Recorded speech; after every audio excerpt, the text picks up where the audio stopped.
Photon के सिर्फ 3 गुण बताइए। फोटॉन के पास कोई आवेश नहीं होता है। दूसरा, फोटॉन का रेस्ट मास शून्य होता है। फोटॉन का तीसरा गुण, इसका फोटॉन के पास गतिज ऊर्जा होता है। गतिज ऊर्जा होता है। बहुत अच्छा।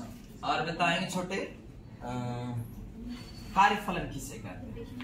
वह न्यूनतम ऊर्जा जो किसी धातु की सतह पर दी जाती है तो उसमें मौजूद मुक्त इलेक्ट्रॉन ऊर्जा को प्राप्त कर धातु की सतह से बाहर निकलता है, तो वह न्यूनतम ऊर्जा को कार्यफलन कहते हैं, जिसे फाई नॉट या डब्ल्यू नॉट द्वारा सूचित किया जाता है। कार्यफलन को इलेक्ट्रॉन वोल्ट के द्वारा मापा जाता है। 1 इलेक्ट्रॉन वोल्ट बराबर 1.6 × 10⁻⁹ जूल होता है। और कार्यफलन किस पर निर्भर करता है? कार्यफलन उसके गुण, अस्थितियां तथा उसकी सतह पर निर्भर करता है। कार्यफलन जो होता है छोटे सबसे अधिक किस धातु की होती है? कार्यफलन सबसे अधिक प्लैटिनम धातु का होता है, जिसका 5.65 इलेक्ट्रॉन वोल्ट होता है। मान होता है। और सबसे कम किस धातु का होता है और कितना होता है?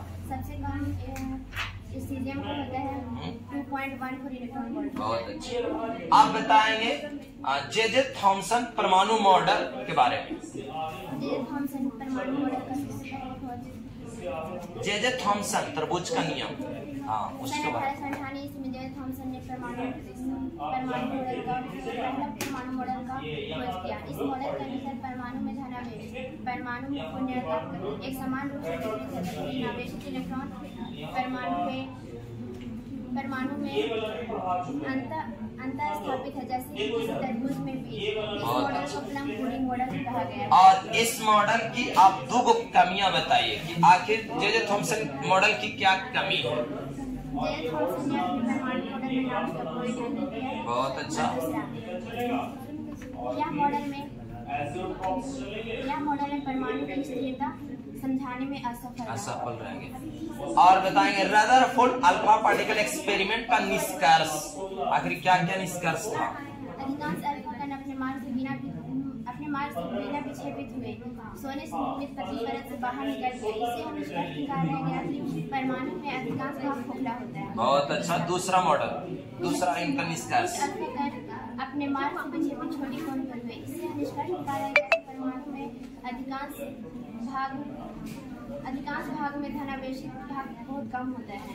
तीसरा, बहुत कम अल्फा कण 8000 में से एक अल्फा कण परमाणु के 20 भाग से टकराकर वापस लौट गया। इससे निष्कर्ष निकाला गया कि परमाणु का संपूर्ण द्रव्यमान एवं धनावेश उसके केंद्र में निहित होता है, जिसे नाभिक कहते हैं। बहुत अच्छा।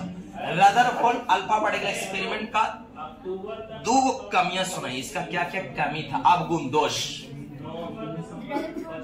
रदरफोर्ड के अनुसार नाभिक के चारों ओर इलेक्ट्रॉन द्वितीय कक्षा में चक्कर लगाता है, परंतु विद्युत गति के नियम के अनुसार चक्कर करता हुआ कोई भी आवेशित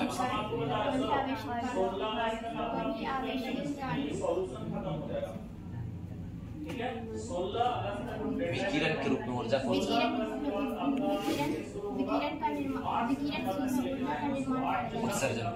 का उत्सर्जन करता है, जिससे उस ऊर्जा में कमी आ जाती है और लगातार घटती ऊर्जा के साथ वह ऊर्जा विहीन होकर अंततः नाभिक में गिर जाएगा। दूसरा इसका कमियां बताइए। इस मॉडल में नाभिक के बाहर गतिशील इलेक्ट्रॉन की व्यवस्था में। चलिए बहुत अच्छा, थैंक यू।